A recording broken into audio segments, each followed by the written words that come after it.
que vamos a estudiar a esta hora. Prepara cada corazón, cada persona, cada amigo, cada visita y danos la mejor disposición para poder escuchar, para poder entender, para poder explicar el tema de esta mañana. Acompáñanos, Señor, y guárdanos en tu amor. Envíe sus ángeles poderosos que nos guarden y su Espíritu Santo que eleve nuestra mente al reino celestial. Y gracias por todas las bendiciones hasta este momento que nos ha concedido. En el nombre de Jesús lo pedimos y lo agradecemos. Amén. Amén. Vamos a ir al libro de Job, el capítulo 1. Job, el capítulo 1. Tengo mucho que explicar, así que hermanos, tenemos que avanzar rápido. Job 1, versículo 6. Job 1, 6.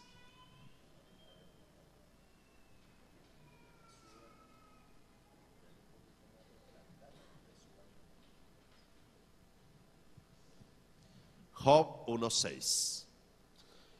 Un día vinieron a presentarse delante de Jehová los hijos de Dios, entre los cuales vino también Satanás. Vuelvo y lo leo. Un día vinieron a presentarse delante de Jehová los hijos de Dios, entre los cuales vino también Satanás. Tenga la amabilidad y me coloca atención acá. Dos preguntas quiero aclarar de este versículo. Primero, ¿quiénes son los hijos de Dios que vinieron un día a presentarse delante de Jehová? Y segundo, ¿por qué vino Satanás ahí metido entre los hijos de Dios? Aclaremos la primera pregunta. Los hijos de Dios. Voy al libro de Lucas, el capítulo 3, para aclarar lo de los hijos de Dios. Un día vinieron a presentarse delante de Jehová los hijos de Dios. Voy a leer Lucas 3:23. Jesús mismo, al comenzar su ministerio, era como de 30 años, hijo, según se creía, de José, hijo de Elí. Verso 24, hijo de Matat, hijo de Leví, hijo de Melquí, hijo de Jana, hijo de José, hijo de Matatías. Ahora, no voy a leer todo ese listado, pero noten que aquí se repite constantemente ¿qué palabra? Hijo, hijo. Lleguemos al 37, vamos a hacer de cuenta que ya leímos hasta el 36 todo esto. 37. Hijo de Matusalén, hijo de Enoc, hijo de Jared, hijo de Mahalaleel, hijo de Cainán, hijo de Enos, hijo de Set, hijo de Adán, hijo de quién? De Dios. ¿En cuáles dos remata este listado? ¿Hijo de quién? Los últimos dos. ¿Hijo de quién? De Adán. ¿Y Adán? ¿Hijo de quién? De Dios. Noten que cada vez que dice hijo de fulano es porque le pertenece al anterior, ¿sí me hago entender? Y cuando dice hijo de Adán, termina diciendo hijo de Dios. O sea que Adán era hijo ¿de quién? Adán era hijo ¿de quién? De Dios. Ese es el último que nombra ahí. Hijo de Adán y Adán, hijo de Dios. Vamos a Génesis, el capítulo 1 y el versículo 26. Génesis 1, 26. Entonces dijo Dios: hagamos al hombre a nuestra imagen, conforme a nuestra semejanza. ¿Quién era ese hombre? Adán. Y señoré en los peces del mar. ¿Qué cosa? Señoré en los peces del mar, en las aves de los cielos, en las bestias, en toda la tierra y en todo animal que se arrastra sobre la tierra. Hermanos, ¿a qué puso el Señor a Adán? A señorear, o sea, a gobernar, o sea, a reinar. Y el verso 28 vuelve y dice: y los bendijo Dios y les dijo: fructificad y multiplicaos, llenad la tierra y sojuzgadla. Y otra vez, señoread en los peces del mar, en las aves de los cielos y en todas las bestias que se mueven sobre la tierra.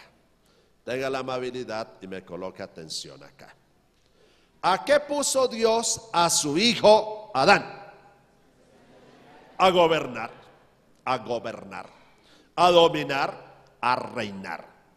Pero si vamos a Lucas, el capítulo 4, vamos a encontrar un problema. Lucas, el capítulo 4.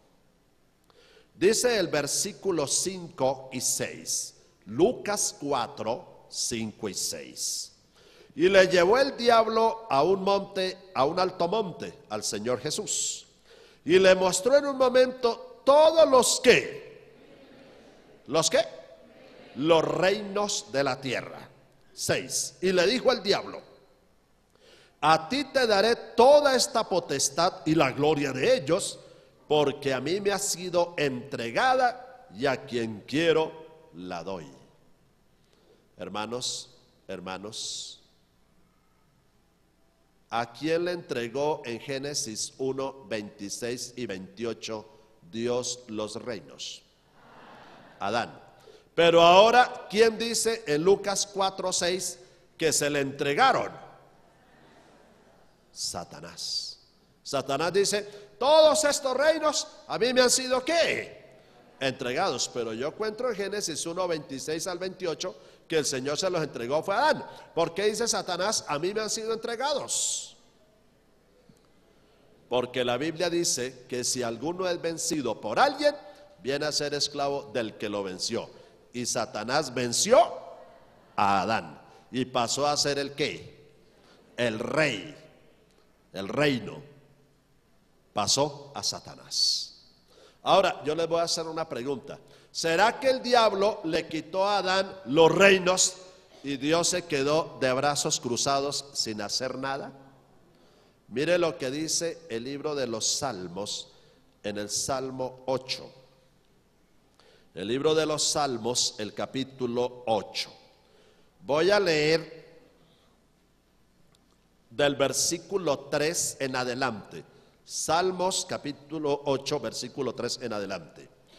Cuando veo tus cielos, obra de tus dedos, la luna y las estrellas que tú formaste, digo: ¿qué es el hombre para que tengas de él memoria, y el hijo del hombre para que lo visites? Versículo 5. Le has hecho poco menor que los ángeles y lo coronaste de gloria y de honra. Hermanos, una preguntita: ¿de quién estará hablando este texto? Le has hecho poco menor que los ángeles y lo coronaste de gloria y de honra. ¿De quién estará hablando ese texto? ¿De Adán? ¿De Adán? Vamos a ver, verso 6. Le hiciste ¿qué cosa? Señorear. ¿De dónde viene esa palabra señorear? De Génesis 1, 26 y 28. Sobre las obras de tus manos, todo lo pusiste debajo de sus pies. Ovejas y bueyes, todo ello, y asimismo las bestias del campo, las aves de los cielos, los peces del mar. ¿Dónde acabamos de leer todo eso? En Génesis 1, 26 y 28. Entonces yo hago la pregunta: ¿de quién estará hablando este salmo? ¿Estará hablando de Adán? Vamos a ir al libro de Hebreos, el capítulo 2, y vamos a ver de quién está hablando el Salmo 8. Aparentemente parece estar hablando de Adán, aparentemente. Pero mire lo que dice Hebreos, el capítulo 2, versículo 6. Hebreos 2:6. Pero alguien testificó en cierto lugar diciendo: ¿qué es el hombre para que te acuerdes de él? ¿O el hijo del hombre para que le visites? Le hiciste un poco menor que los ángeles. ¿Dónde acabamos de leer eso? En el Salmo capítulo 8. Lo coronaste de gloria y de honra, y le pusiste sobre las manos, sobre las obras de tus manos. Todo lo sujetaste bajo sus pies. Y ahora vamos al versículo 9, pase al 9. Pero vemos a aquel que fue hecho un poco, ¿qué cosa? Menor que los ángeles. ¿A quién? ¿A quién? A Jesús, coronado de gloria y de honra. Entonces tenga la amabilidad y me coloca atención acá. Lo que dice el Salmo 8, que debiera estarse aplicando a Adán, en realidad, ¿a quién se está aplicando? A Cristo Jesús. Lo que me da a entender es que lo que Adán perdió, Cristo lo recuperó. ¿Sí me estoy haciendo entender? El Salmo capítulo 8 pareciera estar uniendo Génesis 1, 26, 28 con Hebreos 2, 6 al 8. Pareciera que el Salmo estuviera en la mitad, como quien dice, eso que Dios le entregó a Adán en Génesis 1, pero que él lo perdió, en Hebreos, el Señor Jesucristo, ¿qué cosa? Lo recuperó. Yo tengo una cita por aquí del Espíritu de Profecía que dice lo siguiente, escuchen esto, Profetas y Reyes, página 502 y 503. Mediante el éxito que tuvo al desviar al hombre de la senda de la obediencia, Satanás llegó a ser el Dios de este siglo. Segunda de Corintios 4:4. Pasó al usurpador el dominio que antes fuera de Adán. ¿A quién pasó el dominio? Al usurpador, o sea, a Satanás. Pero el Hijo de Dios propuso que vendría a esta tierra para pagar la pena del pecado, y así no solo redimiría al hombre, sino que recuperaría el dominio perdido. ¿Están entendiendo eso, verdad? Acerca de esta restauración profetizó Miqueas cuando dijo: oh torre del rebaño, la fortaleza de la hija de Sión vendrá hasta ti, y el señorío primero. Está en Miqueas 4:8. El apóstol Pablo llama a esto la redención de la posesión adquirida, Efesios 1:14. Y el salmista pensaba en la misma restauración final de la heredad original del hombre cuando declaró: los justos heredarán la tierra y vivirán para siempre sobre ella. Salmos 37:29. El deseo de todas las gentes, página 90, dice: al nacer Jesús, Satanás supo que había venido un ser comisionado divinamente para disputarle su dominio. Y la página 89 dice: el dominio que Adán había perdido por causa del pecado sería recuperado. Entonces hago la pregunta.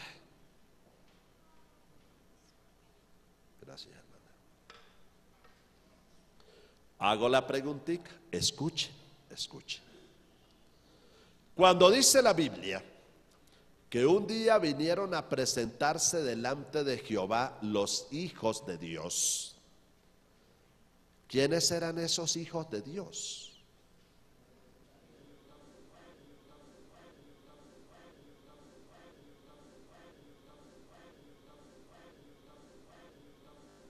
Hijo de Dios, lo leímos en Lucas 3:38. Hijo de Adán, ¿hijo de quién? De Dios. Ahora, cuando Dios creó a su hijo Adán, en Génesis 1, 26, 28, ¿qué le entregó? ¿Qué le entregó? Los reinos. O sea que, hermanos, si nos ajustamos a esto, esos hijos de Dios que un día fueron a presentarse delante de Jehová, eran los representantes de otros mundos que Dios creó. Y Adán debía haber ido allá, el Hijo de Dios.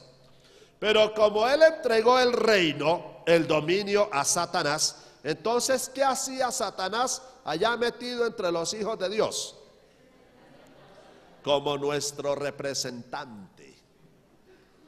Oiga, cipote de representante teníamos. ¿A cuánto les gusta ese representante? Pero allá estaba, metido allá entre los hijos de Dios. Pregunta, ¿estamos entendiendo esto? ¿Sí estamos entendiendo? ¿Quiénes eran esos hijos de Dios? Fueron a presentarse delante de Jehová porque Satanás fue allá con ellos. ¿Estamos entendiendo eso? Volvemos a Job capítulo 1. Leímos el verso 6. Miremos qué sucedió cuando Satanás fue a presentarse delante de Jehová. Verso 7.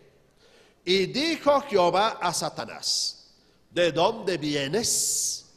Respondiendo Satanás a Jehová dijo, de rodear la tierra y de andar por ella. Hermanos, ¿tienen la amabilidad? ¿Me colocan atención, por favor?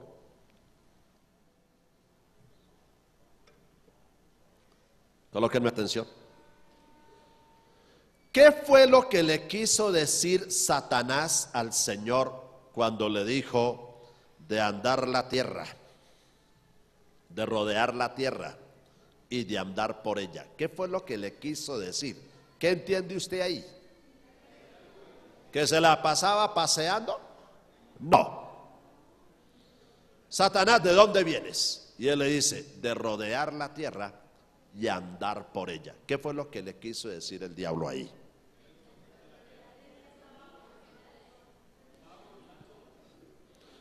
Por la respuesta que le dio el Señor a Satanás, puedo entender qué fue lo que el diablo le quiso decir con eso. Leamos el versículo 8, leamos. Y Jehová dijo a Satanás, cuando el diablo le dijo de rodear la tierra y andar por ella, el Señor le dijo a Satanás, ¿no has considerado a mi siervo Job, que no hay otro como él en la tierra, varón perfecto y recto, temeroso de Dios y apartado del mal? Colóqueme atención acá. ¿A quién le sacó el Señor al diablo? ¿A quién le sacó? A Job. ¿Por qué le sacó el Señor al diablo a Job cuando el diablo le dijo de rodear la tierra y andar por ella? ¿Por qué el Señor le sacó al diablo a Job? ¿No has considerado a mi siervo Job, varón perfecto, recto, temeroso de Dios y apartado del mal? Pregunta, ¿por qué el Señor le sacó al diablo a Job? Porque cuando el diablo le dijo al Señor de rodear la tierra y de andar por ella, lo que en realidad le quiso decir fue, no hay nada bueno en la tierra. ¿Sí me estoy haciendo entender? Rodeé la tierra, ando por la tierra y no encuentro nada bueno, no hay nada bueno en la tierra. Y el Señor es cuando le dice, ah, sí, y no ha considerado a Job. ¿Sí me estoy haciendo entender? Eso fue lo que le quiso decir. Y entonces, a ver, eso era como una acusación directa contra Dios, ¿o no? Si no hay nada bueno en la tierra, pues ¿qué sentido tiene cuidar la tierra? O dejar que los seres humanos vivan, no tiene sentido, no hay nada bueno. Y el Señor le dice, ah, no ha considerado a Job. Y el diablo le dice al Señor, bueno, lo que pasa es que como usted ha bendecido a Job, al trabajo de sus manos le ha dado bendición, le ha prosperado, le ha multiplicado todo lo que tiene, le ha dado 10 hijos, él es un hombre rico, hombre, cualquiera así, ¿qué cosa? Sirve. Como quien dice, como usted bendice a Job, pues Job lo hace quedar bien. Quítele todo lo que tiene, a ver si no blasfema. O sea, esa es una acusación directa contra Dios. Como quien dice, no, Dios, a usted nadie lo ama, es por interés. Escuchen bien, escuchen bien. Y el Señor le dice al diablo, bueno, está bien, ahí está Job, quítale todo lo que tiene y veremos si usted tiene razón. Y salió el diablo como una tromba y en un solo día le quitó a Job todas las riquezas. Solamente le dejó un siervito para que viniera y le dijera: mire que cayó fuego del cielo y consumió las cosechas. No terminó ese de hablar, otro siervito: mire que vinieron los sabeos y se llevaron todo el ganado. Pero, oiga, lo más duro, ¿sabe qué fue? Que le mató el diablo a Job 10 hijos de un solo golpe. Le tumbó la casa y le mató 7 hijos y 3 hijas. ¿Ah? Y cuando vinieron y le dijeron todo eso a Job, ¿qué dijo Job? Se puso de rodillas, rasgó sus vestiduras y dijo lo siguiente: desnudo salí del vientre de mi madre y desnudo he de volver allá. El Señor dio y el Señor quitó. Bendito sea el nombre del Señor. ¿Servía Job de verdad al Señor? ¿Estaba Dios quedando justificado ante todo el universo? Claro que sí, claro que sí. Ahí se estaba probando la mentira de Satanás. Mire lo que sucedió en Job 2:1. Job 2:1. Aconteció que otro día vinieron los hijos de Dios para presentarse delante de Jehová, y Satanás vino también entre ellos, presentándose delante de Jehová. Pregunta: ¿quiénes eran esos hijos de Dios?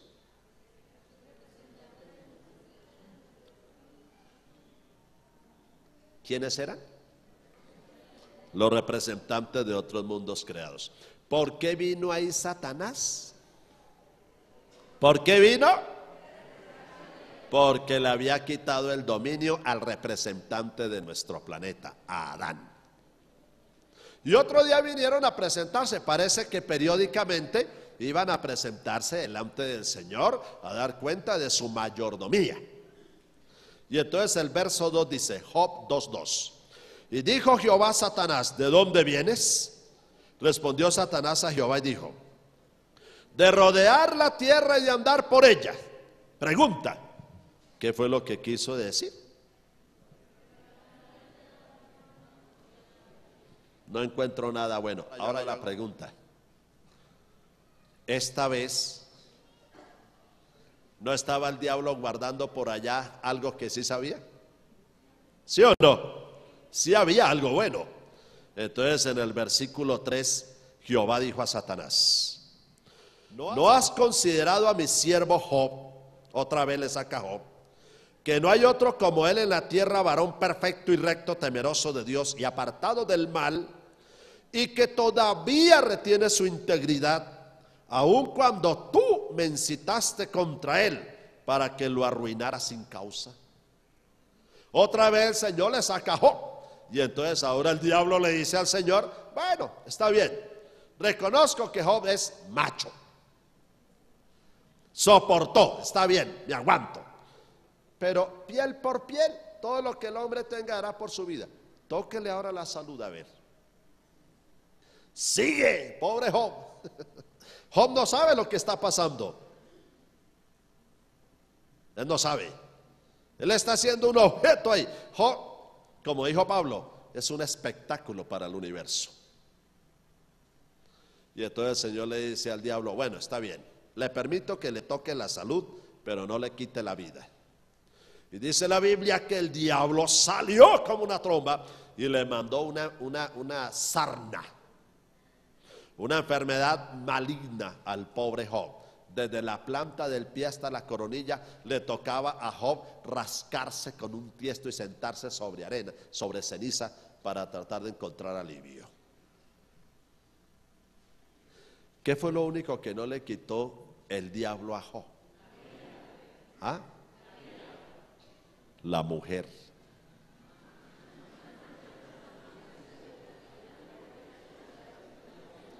Bueno, yo no sé en qué sentido lo estén mirando ustedes.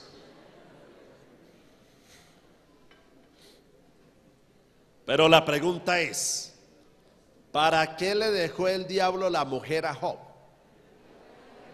Para que viniera y le echara vientecito ahí con un abanico y sintiera alivio de la sarna y todo eso. En Job 2, el verso 9, le dijo la mujer: aún retienes tu integridad, maldice a Dios y muérete. Eso sí es para acabarlo de aplastar. Y Job le dijo: está hablando como una mujer necia. ¿Qué? Hemos de recibir el bien de Dios y el mal no, y en todo esto no pecó Job, dice la Biblia. Qué hombre, oiga, qué hombre tremendo. Y ahora, ¿a quién le mandó el diablo a Job? ¿A quién le mandó? A sus 3 amigos, a Elifaz temanita, a Bildad sujita y a Sofar naamatita. ¿A qué se los mandó? ¿A qué se los mandó? ¿Qué le diría usted a un hermano que el lunes se le mató la esposa, el martes se le mató un hijo, el miércoles se le mató el nieto, el jueves se le mató la otra hija, y usted se va al sábado a visitarlo, y antes de usted ir a visitar al hermano, se arrodilla y dice: Padre, muéstrale al hermano su pecado?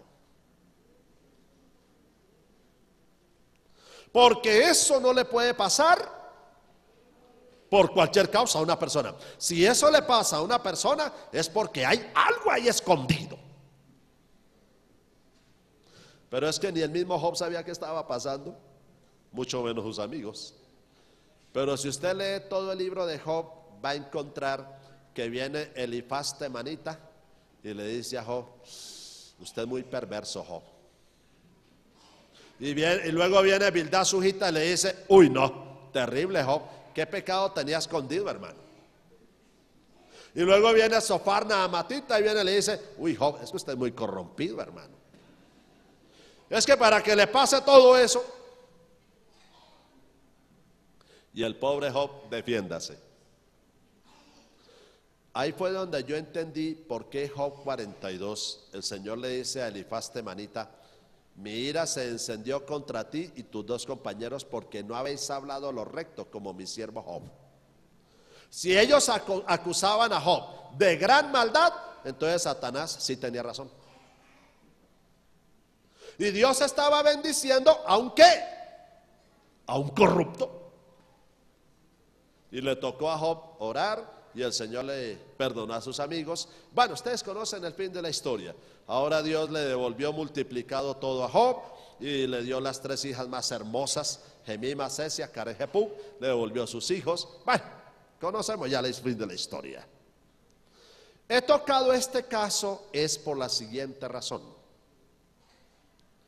¿por qué Dios tiene que hacer un juicio? ¿Por qué Dios tiene que hacer un juicio? Aquí vemos un caso, aquí vemos un ejemplo vivito. Primero, aunque Satanás fue arrojado del cielo al comienzo, antes de la creación, sin embargo, él seguía, ¿qué cosa? Yendo al cielo. Y cuando iba, ¿a qué iba? ¿A qué iba? A acusar a los hijos de Dios. Pero cuando acusa a los hijos de Dios, en realidad está acusando ¿es a quién? A Dios. Si usted me dice: el hijo de ese hermano es drogadicto, y yo hoy me pongo a hablar con ese muchacho y me pongo a investigarlo, yo voy a decirle a usted: el hombre es drogadicto, pero la culpa es del papá. Le toleró todo, le permitió todo, le dio todo fácil. No tuvo autoridad como papá, no tuvo firmeza como papá, no se le paró firme, se puso a consentirlo. Y Elena de White dice, Patriarcas y Profetas, que no hay maldición más grande en un hogar que dejar que los hijos hagan su propia voluntad. Y Proverbio 29 dice que un hijo consentido es un hijo que avergüenza. Y si se aplicaran los principios de la Biblia y del espíritu de profecía, en la iglesia no habrían hijos rebeldes, si se aplicaran. Pero hoy día nos estamos dejando llevar más por por la filosofía mundana, por las opiniones del mundo. ¿Qué dice el mundo? Que los hijos no hay que castigarlos porque se traumatizan. ¿Qué dice Proverbios? Una vez me dijo una iglesia: hermano Carlos, queremos que un día esto nos dé una semana sobre hogar. Y les dije, no, el día que yo llegue a una semana sobre hogar, ustedes nunca me vuelven a invitar. Oiga, y me insistieron. Y cuando toqué un par de temas en la Biblia sobre los hijos, basado en el espíritu de profecía, efectivo, no me volvieron a invitar. Porque es que, hermanos, lo que dice la Biblia y lo que dice el espíritu de profecía sobre los hijos es delicadísimo, delicado. Pero queremos pasar por alto los consejos porque nos incomoda. Y dejamos que los hijos hagan lo que quieren y cuando nos damos cuenta ya están lejos. Bienaventurados los que todavía no son papás, y sería mejor que no se metieran en eso. Si no tienen carácter, autoridad y firmeza para formar un hijo. Y segundo, bienaventurados que tienen hijos pequeños todavía, porque todavía pueden investigar la Biblia y el espíritu de profecía y ayudar a esos hijos a formarse para el cielo. Todavía. Pero nunca se debe formar un hijo con opiniones personales o humanas, y menos con sentimentalismos. Así que, hermanos, el diablo le saca a Dios sus hijos y le da a entender al mundo que Dios es un Dios alcahuete, y a pesar de que Dios es alcahueta, antes los bendice, y que esos hijos se portan mal y son impíos. Y a eso era que el diablo iba allá al cielo, a sacarle a Dios en cara. Y Dios tenía que permitirles pruebas a esos hijos para probarle a Satanás y al universo que esos hijos eran ¿qué? Verdaderos hijos. No importa incluso si aún cometían ciertos pecados. ¿Ustedes se acuerdan de Abraham? ¿Cómo llama la Biblia a Abraham? En Romanos 4 lo llama nuestro padre. Es que nuestro padre. La Biblia llama a Abraham el padre de la fe. Y escuchen al padre de la fe, escuchen. Le dice un día a un hombre a Abraham: uy, Abraham, su mujer está bonita. Y Abraham se asustó, dijo, tragando saliva, dijo, no, señor, no es mi esposa, es mi hermana. Por miedo a que lo mataran y le quitaran la mujer. Y 2 veces dijo esa mentira, 2 veces. Negó que Sara fuera su esposa. Y en otra ocasión la misma Sara le dijo: oye, Abraham, como no tenemos hijos, ahí está Agar. Y Agar era una morenita, era bonita. Y le dice a la propia esposa: pase esta noche con Agar, yo no le digo nada. La misma esposa, ¿qué más quiere? Le pide que acueste con la muchacha de servicio. Sea como sea, véalo como lo vea, eso es adulterio. Se casó con Agar, pero era adulterio. Y ese es el padre de la fe. Y yo digo a las iglesias: si ese era el padre de la fe, entonces ¿cómo seremos los hijos? Si era el papá, el padre de la fe. Y la sierva del Señor, Patriarcas y Profetas, páginas 150 y 151, miren lo que dice de eso, miren. Por haber demostrado a Abraham falta de fe en las promesas de Dios, Satanás le había acusado ante los ángeles y ante Dios de no ser digno de sus bendiciones. Cada vez que el diablo nos ve a nosotros fallas, ¿qué hace? Ahora, ¿Dios bendijo a Abraham o no lo bendijo? ¿Sí o no? Y el diablo va allá al cielo, le dice a los ángeles: miren a Dios, está bendiciendo a un mentiroso, está bendiciendo a un adúltero. Y los ángeles se rascaba en la cabeza y decía, pues sí, Satanás tiene razón. O sea, eso que criaba allá entre los ángeles, ¿qué formaba? ¿Qué? Dudas. Ahí está lanzando dudas. ¿Contra quién? Contra Dios. Y por eso fue que el Señor le dijo a Abraham, Abraham, venga para acá, me hace el favor y me agarra su hijo Isaac, su único, a quien ama, y me lo lleva al monte Moriah y me lo sacrifica allá. ¿Cómo creen ustedes que fue eso para Abraham? ¿Qué tal el Señor le diga a usted, venga para acá, me agarra a su hijo, me lo lleva a Monserrate? ¿Y sabe qué le tocaba hacer a Abraham con Isaac? ¿Sabe qué le tocaba hacer? Díganme qué le tocaba hacer. Le tocaba degollarlo y quemarlo. Eso le tocaba hacer a Abraham. Y si el Señor le dice a usted, y no ahorita, no en media hora, en 3 días, ¿cómo la pasa usted esos 3 días? Y si usted ha leído la historia, el sacrificio de Isaac, en Patriarcas y Profetas, ha leído lo que el pobre lo que el pobre Abraham sufrió esos 3 días. Y saben una cosa, hermanos, de ahí para acá, después de esa prueba, ya no se habla más de errores ni de fracasos de Abraham. Usted me está entendiendo lo que digo. El diablo acusa al Señor. ¿Y qué le toca al Señor? Probar que las acusaciones de Satanás son ¿qué?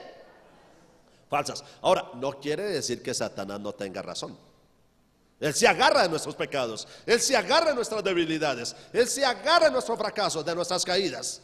Pero el Señor dice, sí, ¿para qué, Satanás? No lo puedo negar. Mi hijo pecó, mi hijo es esto, mi hija es esto. Pero te voy a demostrar que a pesar de eso, me aman. Y por eso es que a veces nos permiten. Hay hermanos que dicen, hermano, ¿y por qué esto? ¿Y por qué se murió mi hijo? ¿Por qué se murió mi hija? Usted no sabe lo que hay detrás de eso. Job no sabía. Abraham no sabía lo que pasaba detrás del sacrificio de su hijo Isaac. Pero ahí estaba. Dios estaba dirigiendo la prueba. Eso es lo interesante. Por eso yo digo a los hermanos, yo tengo mi papá, yo tengo mi mamá, yo tengo mis hermanos, mis sobrinos, todos.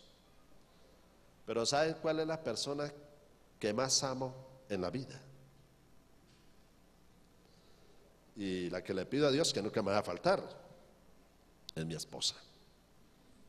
Es mi esposa. Ella es mi amiga, ella es mi compañera, ella es todo. Pero yo le he dicho a los hermanos, el día que me llegue a faltar un ser querido o mi esposa, quiera el Señor que no. Nunca le preguntaré al Señor, y esté seguro de eso, que nunca le preguntaré por qué.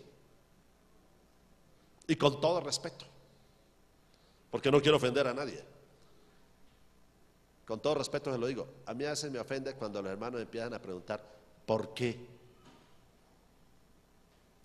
A una hermana se le murieron 2 niños y el abuelo me preguntaba en la funeraria, me decía, ¿y usted cómo explica eso?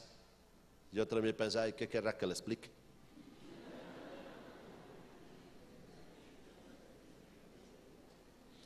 Todos estamos en este mundo de sufrimiento, de muerte, de dolor. Entonces, no, yo cada día que pasa yo tengo que decirle, gracias Señor por este milagro. Hoy pasé vivo. ¿Cuántos murieron hoy?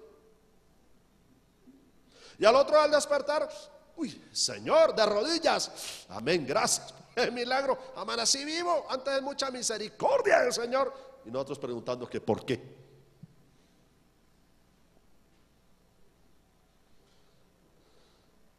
Pero si algún día llega la tragedia a su puerta, lo primero que tiene que pensar es, algo puede estar sucediendo. Y en este momento, o yo hago quedar bien a Dios, o lo hago quedar mal. Y esos hombres bramaban, hombres que sufrían, hombres que lloraban, padecían, pero aguantaban. ¿Qué me dice de David? Muy contento David, muy alegroncito allá con Betsabé. Ah, le gustó mucho la nochecita que pasó con ella, siendo casada. Y ahora le manda a matar el marido y antes va y la toma y se casa con ella y rico, la vida. Entonces el Señor dijo, espera, como me decía mi mamá cuando yo era chiquito, era bien cansón, espere tantico. Me decía, don Carlito está entre la pila y agua bendita los marranos. Yo nunca entendía qué era eso, pero yo ya sabía qué quería decir. Algo venía por ahí. Una amenaza. Y cuando el Señor agarra a ese David, David dijo, vive Jehová que el que tal hizo debe pagar la cordera con 4 tantos. Ah, menos mal que él mismo dictó sentencia, con 4. Y al poquito tiempo, ¡pum! Tamar violada por su propio hijo, por su propio hermano. A los 2 años, ¡pum! Absalón mata a Amnón. Aún después, unos 5 años después, ¡pum! Joab mata a Absalón. Y ese David lloraba, Absalón, hijo mío, Absalón. Cuando tuvieron ese pequeño bebé, pobrecito, el criaturito, con Betsabé, fruto del pecado, ¡pum! Se le murió. Y saben una cosa, el pecado de David lo alcanzó más allá de la tumba. Porque el 4.º hijo de David, Adonías, murió cuando ya David había muerto y lo mató el propio Salomón. Nunca se apartó la espada de la casa de David después de su pecado. Pero David reconocía, y cada vez que le llegaba un juetazo de esos, el hombre apenas bramaba, pero aguánteselo. Se lo buscó. Y el diablo dijo, mire a ese David, varón conforme al corazón de Dios, adulterando y matando. Y el Señor dijo, tranquilo, no se preocupe. Le voy a demostrar al universo que David me ama. Que cometió un pecado, sí. Feo, sí. No me agrada, sí. Pero que las pago, se las pago. Se las cobro, se las cobró. Y David aceptó. Por eso cuando nosotros pasamos por pruebas, dificultades, deberíamos cerrar la boca y aguantar, porque quizá algo debemos, no sé. ¿Y qué me dicen de Jacob? ¿Se acuerdan de Jacob? El hijo el nieto de Abraham, el hijo de Isaac. Ese era un suplantador, ese era un mentiroso. Oiga, y hasta profano, porque cuando le dijo Isaac a Esaú, hijo mío, vaya, consígame casa, hágame un guisado como el que a mí me gusta, para que lo bendiga antes que muera. Y se fue rápido Esaú, pero Rebeca, como toda buena dama, estaba por ahí detrás de las puertas poniendo cuidado. Y fue y le dijo a Jacob, hijo mío, vaya, tráigame un par de cabritos rápido. Y le hago un guisado como le gusta a su papá, y póngase las vestiduras de su hermano. Venga, le pongo la piel del cabrito aquí en los brazos y haga de cuenta que es Esaú. Y Jacob se asustó. No, mamá, se llega a dar cuenta mi papá y traigo maldición en lugar de bendición. Y eso sí que era grave, una maldición de mi papá. Tranquilo, hijo mío, recaiga sobre mí la culpa, no se preocupe. Y cuando entra ya Jacob con la bandeja, levántese mi padre para que coma de la casa de su hijo y me bendiga antes que muera. Y Isaac le dice, uy, pero ¿cómo fue que halló tan rápido la casa? ¿Y sabe lo que dijo Jacob todo asustado? Es que Jehová tu Dios la puso delante de mí, metiendo a Dios en su mentira. Eso es profano. Y después salió y huyó, y por allá fue y se consiguió 4 mujeres. Y tuvo 12 hijos y una hija con esas 4. ¿Ah? ¿Cómo se llama eso? Mujeriego.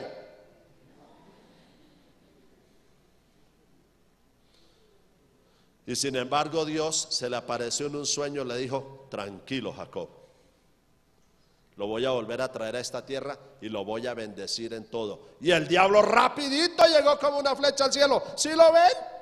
Profano, mentiroso, mujeriego y de todo. Y Dios lo que lo bendice. Oiga lo que dice Patriarcas y Profetas, páginas 199 y 200. Escuchen. Satanás había acusado a Jacob ante los ángeles de Dios, reclamando el derecho de destruirlo por el pecado. Oiga, ¿ante quién iba el diablo a acusar a los hijos de Dios al cielo? ¿Ante quién? ante los ángeles. ¿Y los ángeles qué veían? ¿Qué veían los ángeles? Pues sí, es que tiene razón. Y ahí habían ciertas duditas en cuanto a quién, en cuanto a Dios. Entonces el Señor le tuvo que decir a Jacob un día, tuvo que decirle: Jacob, lo espero esta noche a orillas del Jaboc. Y se fue Jacob para allá. Y cuando estaba allá, supo que su hermano venía con 400 hombres. Y Jacob dijo: uy, que me mate a mí no hay problema, pero mi amada Raquel y Lea y mis hijos. Y lo fue colocando en puchitos. Y de último colocó a Raquel, fue su mujer amada. Y esa noche se va a orillas del Jaboc. Ahora sí está humillado, arrepentido, llorando. Y está llorando ahí cuando siente que le pone una mano en el hombro y voltea a mirar. Dijo: uy, un criminal. Y sin pensarlo dos veces se agarró. Puño va y puño viene, golpe. Daban botes, pum, pum. La Biblia dice que desde la medianoche hasta el alba. ¿Cómo era una pelea de 6 horas? 5 horas. Cuando ya está amaneciendo y se da cuenta que no es ningún criminal, es Cristo con el que está peleando, se agarra de ahí. Y el ángel le dice: suéltame que raya el alba. No te dejaré hasta que no me bendigas. Oiga, ¿usted puede decirme qué quiso decirle Cristo cuando le dijo: suélteme que raya el alba? Yo nunca he escuchado nada. He leído, he buscado. Como no he encontrado respuesta, me tocó buscarme una respuesta para mí mismo. Y la expresión déjame que raya el alba, yo la entiendo, personalmente yo la entiendo. Es como quien dice: si raya el alba, si amaneció, parece que al fin más bien amaneció en la vida de Jacob. Andaba en tinieblas. Siempre el Señor había querido dirigirlo y siempre ¿qué? Había sido terco. Hasta que ese día se rindió a Cristo. Aquí me rindo. El Señor le dice: amaneció, rayó el alba, entendiste al fin. ¿Y no será que muchos de nosotros también todavía andamos por ahí? El Señor quiere dominar nuestra vida, quiere dirigirnos, y sin embargo nosotros nos resistimos. ¿Qué pasa? Nos va mal. Nos va mal. Hasta que no nos rindamos, no amanecerá en nuestra vida. Y ahí fue donde Jacob se humilló, y el Señor le demostró a todo el universo, a todos los ángeles, que a pesar de todo, Jacob sí era ¿qué? Hombre de Dios. ¿Sí me hago entender? Ser hombre de Dios no quiere decir que no caigamos, no quiere decir que no pequemos. Somos humanos, en cualquier momento podemos caer, pero cuando el dedo de Dios nos toca y nos da duro, entonces nos humillamos y reconocemos. Eso es ser un hijo de Dios. Y Moisés, que estaba a punto de entrar a Canaán, y en un momento de descuido ofendió al Señor y le dio a entender al pueblo: oíd ahora, rebeldes, os hemos de hacer salir agua de esta peña. Y golpeó la roca 2 veces. Y ya la roca había sido golpeada una vez en Éxodo 17. En Números 20 no era sino hablarle, no más. Pero al golpear la roca 2 veces dañó el precioso símbolo. Golpear la roca significaba el sacrificio de Cristo. Si él golpeó la roca 2 veces, entonces le dio razón a la transustanciación, a la misa, que Cristo necesitaba ser sacrificado varias veces. Perdió el símbolo. Y Elena de White dice, Patriarcas y Profetas, páginas 167 y 168, dice: Satanás había procurado acusar a Moisés ante los ángeles. Se alegró del éxito que había obtenido al inducirlo a desagradar a Dios. Satanás protestó acervamente contra Dios, llamándolo injusto. Por eso ve que cuando en Judas 9, Miguel viene a resucitar a Moisés, el diablo se opone. Hermanos, ¿qué vemos hasta aquí? ¿Qué vemos hasta aquí? Que el diablo iba al cielo ¿a qué? A acusar. Ahora, ¿a quién acusaba? ¿A quién acusaba? A los hijos de Dios, a los escogidos de Dios. Pero escuchen esto, al acusarlos a ellos, en realidad está sembrando dudas. Es en cuanto a quién, al carácter de Dios. ¿Usted me está entendiendo eso? ¿Estamos entendiendo eso? Por eso la sierva del Señor dice, y no toco Zacarías 3:1, donde está acusando al pueblo judío cuando acusa al sumo sacerdote Josué. Allá dice que estaba a su derecha para acusarle. Está acusando al pueblo de Dios también ahí. Dice Patriarcas y Profetas, página 55. Escuchen lo que dice, escuchen. El plan de redención, ¿el qué? El plan de redención tenía un propósito todavía más amplio y profundo que el de salvar al hombre. Oiga, hermanos, escuchen bien esto. Nosotros decimos que Cristo vino al mundo a salvar al hombre, y eso está bien. Y pensamos que eso es lo máximo a que vino Jesús. Eso está mal. Porque aquí dice, el plan de redención tenía un propósito todavía más amplio y profundo que el de salvar al hombre. Cristo no vino a la tierra solo por este motivo. No vino meramente para que los habitantes de este pequeño mundo acatasen la ley de Dios como debe ser acatada. Escuchen, sino que vino para vindicar el carácter de Dios ante el universo. ¿A qué vino? A vindicar el carácter de Dios ante el universo. Ahora, si Él vino a vindicar el carácter de Dios ante el universo, ¿por qué vino a vindicarlo? ¿Por qué vino a vindicarlo? Porque Satanás lo había ¿qué? Tergiversado. ¿Cómo lo había tergiversado? Acusando a Dios de injusto. ¿Por qué? Porque los hijos de Dios pecaban y sin embargo Dios los bendecía. Y por eso Dios tenía que azotarlos a veces duro. Ahora, yo hago la pregunta, ¿cómo vindicó Cristo el carácter de Dios?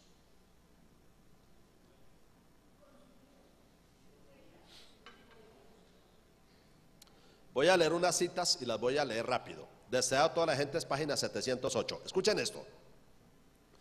El cielo contempló con pesar y asombro a Cristo colgado de la cruz, mientras la sangre fluía de sus heridas y el sudor teñido de sangre brotaba en su frente. Página 707. Todo el cielo y los mundos que no habían caído fueron testigos de la controversia. ¿Con qué tanto interés siguieron las escenas finales del conflicto? Página 708 nuevamente. Sin embargo, allí estaban los hombres formados a la imagen de Dios, uniéndose para destruir la vida de su Hijo unigénito. ¡Qué espectáculo para el universo celestial!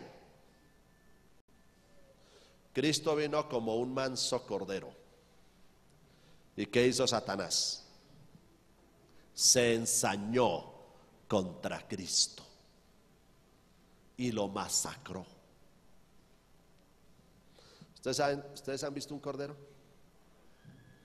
Una vez estaba en una vereda en Boyacá y una niña, hija de unos hermanos, iba con las ovejitas y fui y tomé un corderito y lo miré.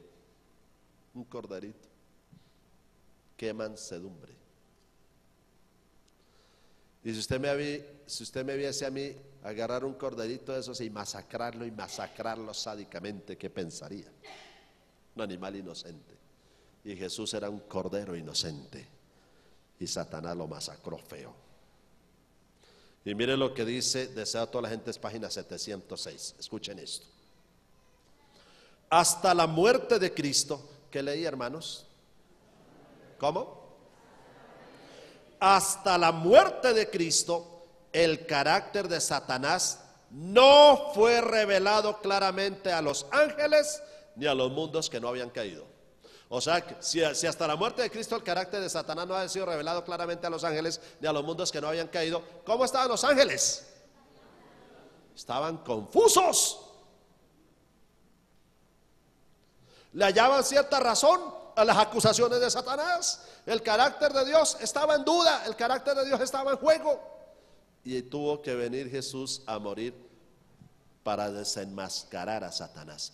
Ahora, yo les dije a ustedes esta semana, una noche, que eso de que se necesitó hasta la muerte de Cristo para que el diablo se salvara, eso es mentira. Que se arrepintiera, no, eso es mentira.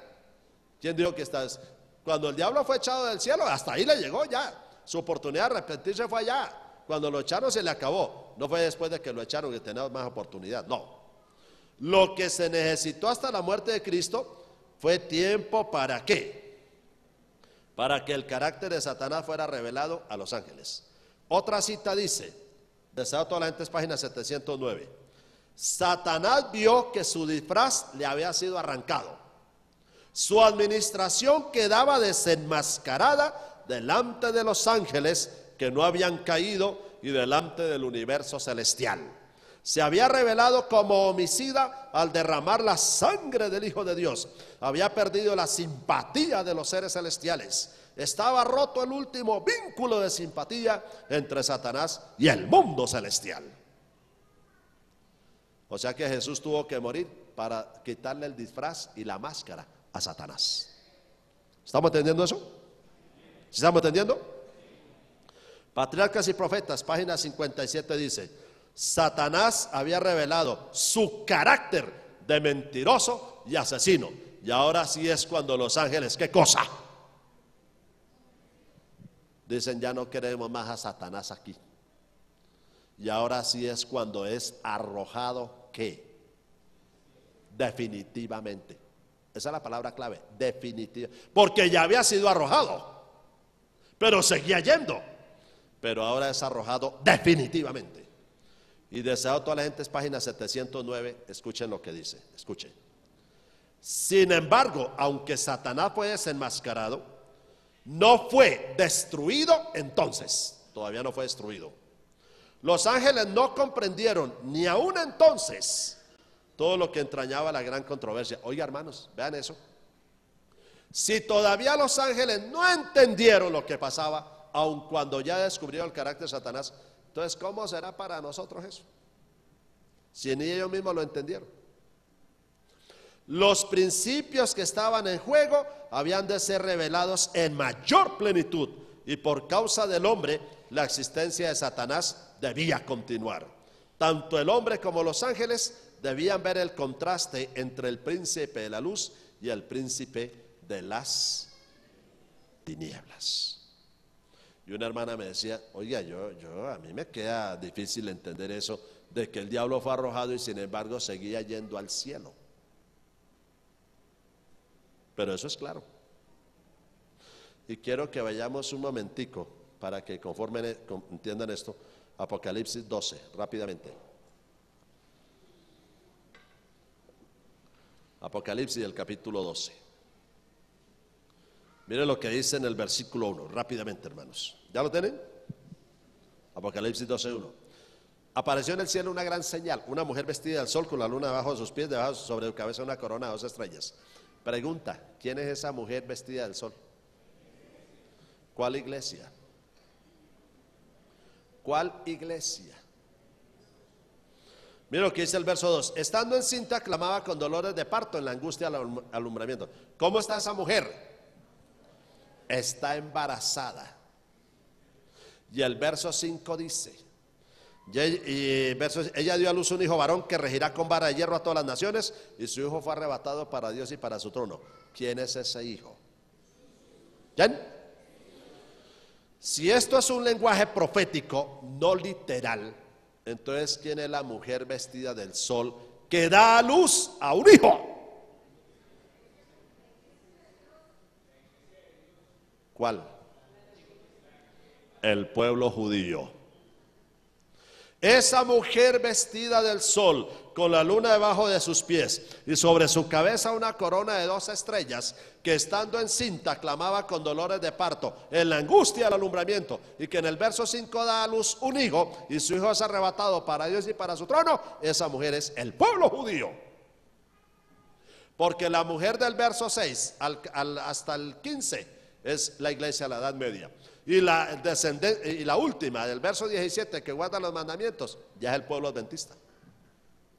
O sea, se utiliza la palabra mujer en Apocalipsis 12, pero para representar la iglesia en tres diferentes épocas. Y la primera mujer es el pueblo judío. Y ese hijo fue arrebatado para Dios y para su trono. Hermanos, una pregunta: ¿en qué versículo fue arrebatado el hijo para el trono? ¿En qué versículo? ¿En cuál? En el versículo 5. En el verso 1 aparece la mujer. En el verso 2 está embarazada. En el verso 5 da a luz un hijo y ese hijo es arrebatado para Dios y para su trono. O sea, haciendo referencia a la ascensión de Cristo 40 días después de la resurrección. Ahora mire lo que dice el verso 7. Verso 7. Después hubo una gran batalla en el cielo. Colóquenme atención acá. Colóquenme atención acá. Si la palabra después está en el versículo 7 y está después de el versículo 5, donde el hijo vuelve al cielo, al trono, entonces la pregunta es la siguiente: esta batalla en el cielo, ¿cuándo se supone que fue? Tiene que ser después de la resurrección y la ascensión y la entronización de Cristo en el cielo. ¿Me estoy haciendo entender? En el verso 1 está la mujer. Después, en el verso 2, está embarazada. Después, en el verso 5, da a luz un hijo. Y después, ese hijo es arrebatado para Dios y para su trono. Y después es que viene la ¿qué? La guerra. Leamos el versículo 7. Después hubo una gran batalla en el cielo. Miguel y sus ángeles luchaban contra el dragón, luchaban el dragón y sus ángeles, pero no prevalecieron, ni se halló ya lugar para ellos en el cielo. 9. Y fue lanzado, ¿cuándo? Después de que el hijo ya había regresado. Y fue lanzado fuera el gran dragón, la serpiente antigua, que se llama Diablo y Satanás, el cual engaña al mundo entero. Fue arrojado a la tierra y sus ángeles fueron arrojados con él. Entonces este arrojamiento, este arrojo de Satanás tuvo que ser no la primera vez cuando fue echado, sino cuando definitivamente fue lanzado, después de la muerte de Cristo. Y se lo voy a probar. Versículo 10. Entonces oí una gran voz en el cielo que decía: ahora ha venido la salvación, el poder y el reino de nuestro Dios y la autoridad de su Cristo, porque ha sido lanzado fuera el acusador de nuestros hermanos. ¿El qué? ¿Ha sido lanzado qué?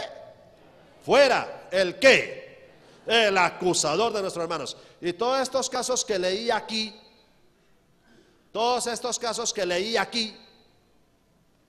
Job, Abraham, Jacob, Moisés, el pueblo judío, todo eso no fue antes de la muerte de Cristo. Entonces el arrojo tuvo que haber sido después de la muerte de Cristo. Y ahora sí dice el verso 10: porque ha sido lanzado fuera el acusador de nuestros hermanos, el que los acusaba delante de nuestro Dios día y noche. Entonces esto me está probando de que Satanás sí fue arrojado fuera después de la muerte de Cristo. ¿Estamos entendiendo eso? Nosotros siempre le aplicamos eso, es al inicio de la rebelión. Y está bien, mientras no tuerza la verdad, aceptémoslo. Pero el orden de Apocalipsis no es ese. Y se lo voy a probar con Juan 12. Tengan la amabilidad y busquen San Juan 12.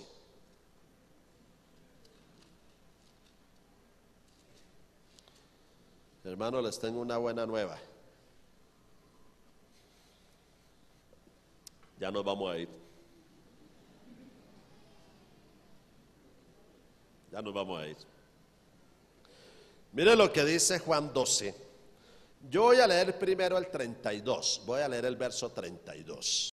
Dice así: y yo, si fuere levantado de la tierra, a todos atraeré a mí mismo. Está hablando el Señor Jesús. Ahora, ¿qué quiere decir si fuere levantado de la tierra? Mire lo que dice el 33. Y decía esto dando a entender de qué muerte iba a morir. O sea que está hablando de su muerte. Yo si fuere levantado de la tierra. Pero ahora voy a leer el versículo que debía haber leído primero, el 31. 31. Ahora es el juicio de este mundo. Ahora el qué, el príncipe de este mundo será echado ¿qué? Fuera. Y enseguida habla de su muerte en la cruz.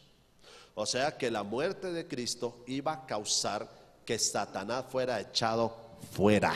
Y pregunto, ¿fuera de dónde?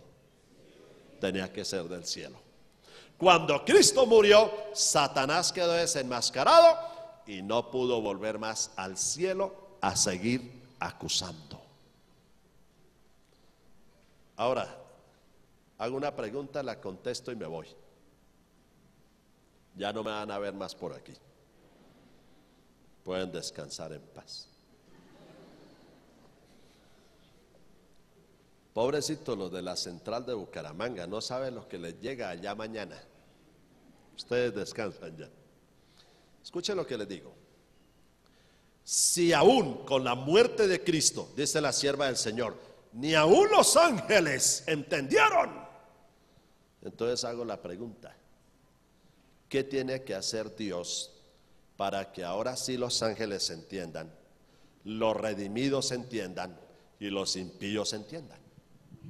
El juicio. El juicio. ¿Cuándo comenzó el juicio? 22 de octubre de 1844. ¿Y quiénes son los millares de millares y millones de millones que existían delante de él? Los ángeles. ¿Y a quiénes se está juzgando en ese juicio? Según lo estudiamos anoche. A los justos. A los impíos no, a los justos. Entonces imagínense, hermanos, la vida. Cuando Cristo venga, se levanta David. ¿Cuántas mujeres tuvo David? No, ese fue Salomón. Decimos en Boyacá un pucho. Y Salomón, 1000 mujeres. Escuchen, colóquenme atención. Hermanos, guardemos, mantengamos la compostura. Escuchen. Cuando venga Cristo, se levanta David, el adúltero David. Se levanta Salomón.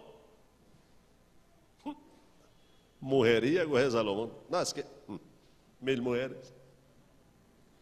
Y viene Cristo y se levantan glorificados, rodeados de una luz maravillosa, vestiduras blancas, transformados, y empiezan ¿a qué?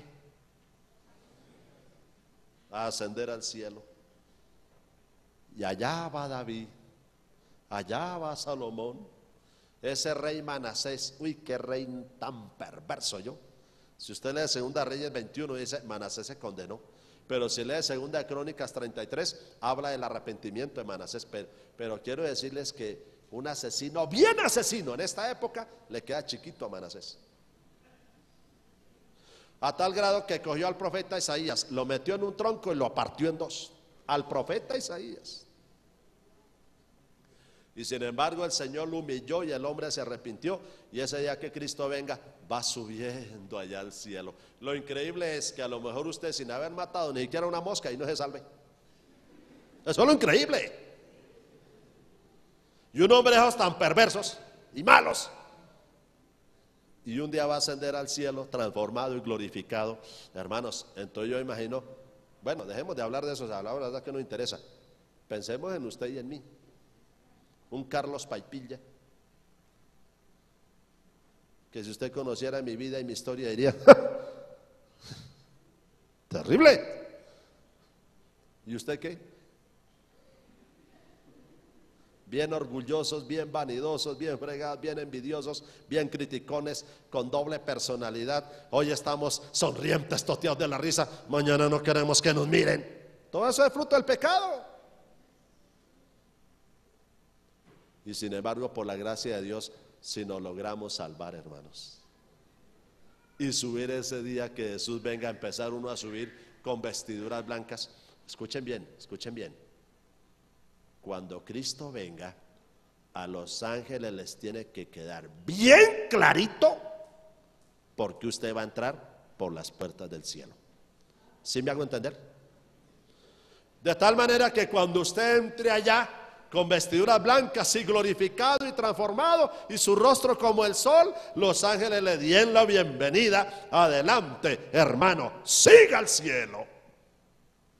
Y no que usted vaya entrando al cielo y un ángel le haga al otro allá en la puerta ¿y este qué? Se nos coló. Ahí es. Por eso el juicio investigador, escuchen bien, el juicio investigador es para dejar bien claro quiénes se salvan, pero especialmente para que los ángeles del cielo estén convencidos de que los que se salvaron fue porque aceptaron al Salvador. ¿Sí me hago entender? ¿Sí me hago entender? Todos los que entremos al cielo por la gracia de Dios es porque antes fuimos juzgados dignos, si es que puede decirse dignos. Pero si fuimos juzgados dignos fue gracias al verdadero digno con mayúscula, a Jesús. Ahí es donde a los ángeles les está quedando claro. Con la muerte de Cristo, Satanás fue desenmascarado, pero no les quedó claro. Por eso toca hacer un juicio. Ahora, cuando usted llega allá al cielo y busque al hermano que en la iglesia era activo, ustedes sabían que ser activo no es sinónimo de consagración. Ustedes sabían que consagración no es sinónimo de espiritualidad. ¿Sabían eso? En una ocasión llegué a Villavicencio a una iglesia hace varios años y había un hermano que cuando yo llegaba a la iglesia miraba el tablero, miraba el marcador, miraba el borrador y el hermano me decía: hermano Paipilla, aquí le tengo el tablero, aquí le puse el vaso de agua, ¿y qué más necesita, hermano? Y yo admiraba a ese hermano. Y empezaba yo a predicar y de pronto veía al hermano que pasaba como una flecha por abajo por fuera de la puerta. Y a los 10 minutos pasaba como otra flecha. Que abrir el garaje, que aguardar un carro, que una cosa, que la otra.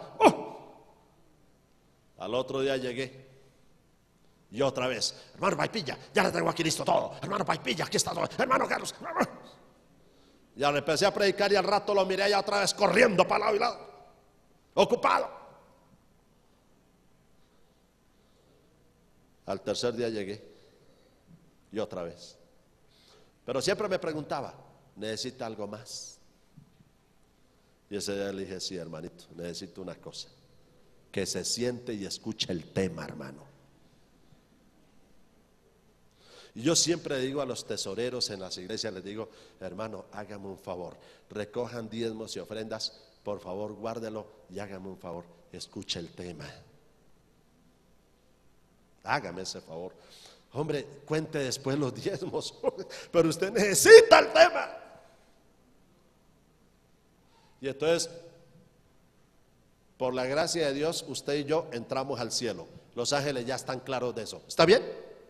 Y usted llega al cielo y: oye, el hermano Alfredo, que en la tierra consagrado. ¿Dónde está el hermano Alfredo para darle un abrazo a ese hermano tan cristiano, anciano de iglesia, director de ancianos, director de escuela sabática, director de todo? ¿Dónde está el hermano Alfredo?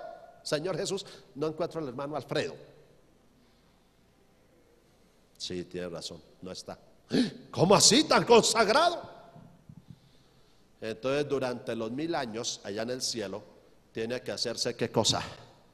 La segunda escena del juicio, la segunda fase del juicio.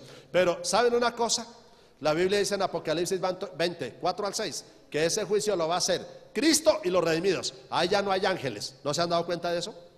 En el juicio de los impíos ya no hay ángeles, porque a ellos ya les quedó claro que la justicia de Dios. A nosotros todavía no. Entonces nos toca ¿qué cosa? Durante 1000 años juzgar, para que nos quede claro. Estaba en Venezuela, en una ciudad lejana, por allá en Maracay. Y yo un sábado en la mañana llamé a mi esposa. Oiga, esa mujer estaba nerviosa, estaba sobrecogida.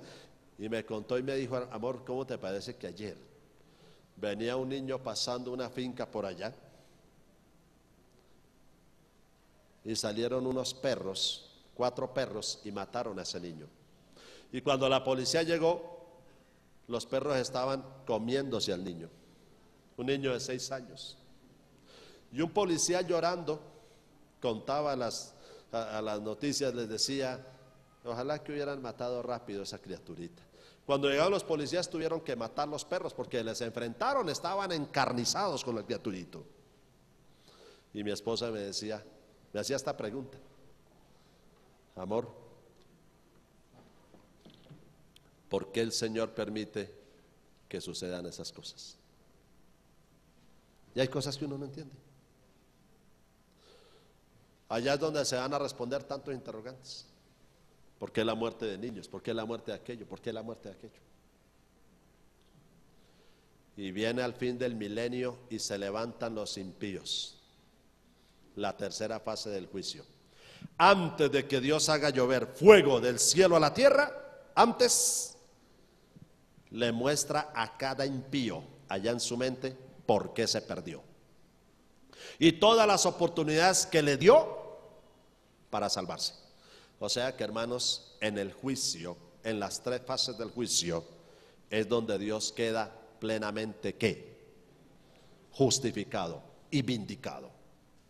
Le quedó claro al universo, le quedó claro a los ángeles, le queda claro a los redimidos, a los mismos impíos, y por toda la eternidad quedó claro de que Dios es justo.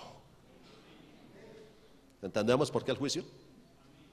¿Por qué, hermanos, que dicen, pero si Dios sabe quién se va a salvar y quién se va a condenar, ¿para qué hace un juicio? El juicio no lo hace por Él, ni para informarle a Él, sino para que quede claro todo ante el universo. Y nunca más se vuelvan a levantar dudas en cuanto al carácter de Dios. ¿Quedó claro eso? Ojalá que cuando... uno de mis textos favoritos y por el que oro y le pido mucho a Dios es ese que dice: aprended de mí que soy manso y humilde de corazón.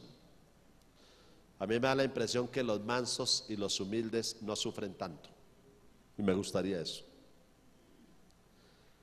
Me da la impresión que el orgulloso, el arrogante, el altivo, el soberbio y el altanero de corazón pasan por pruebas muy duras.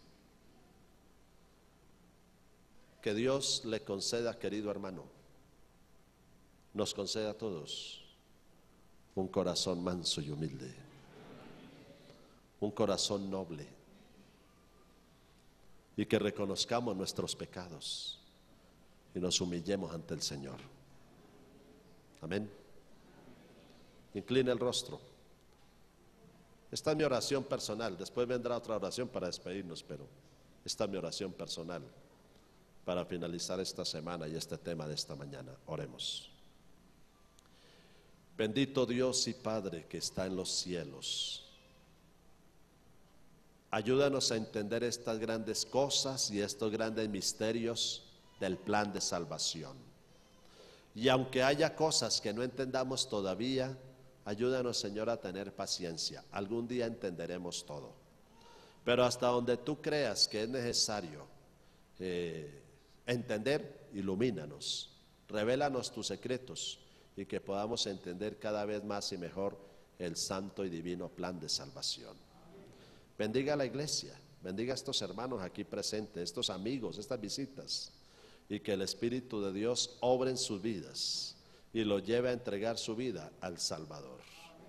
Señor, lávanos en la sangre preciosa del Cordero, de toda nuestra inmundicia, de toda nuestra maldad, de todos nuestros pecados, de todas nuestras ofensas, Señor, de nuestros complejos, de nuestros traumas, de nuestra manera falsa de ser o de actuar, de nuestras envidias, nuestras críticas, nuestros chismes. Limpie nuestra mente, Señor, limpie nuestras miradas, limpie nuestros oídos, limpie nuestra lengua, Señor, limpie nuestros gustos, límpienos en lo más profundo, en lo más íntimo de nuestro ser, para que nuestros motivos y nuestras intenciones sean sinceros, sean santos y sean verdaderos. Si algún hermano tiene dificultades en su hogar, con su esposa, sus hijos, lo que sea, sé propicio, Señor, a esa persona, pero que siempre busquemos tu rostro y siempre estemos andando delante de ti bien. Tenga misericordia y denos humildad, mansedumbre, paciencia, sabiduría, sencillez y nobleza de corazón. En tus manos nos encomendamos. Extienda su misericordia, que no sea parte de nosotros. En el nombre de Jesús lo pedimos. Amén. Amén. Que el Señor les bendiga a todos.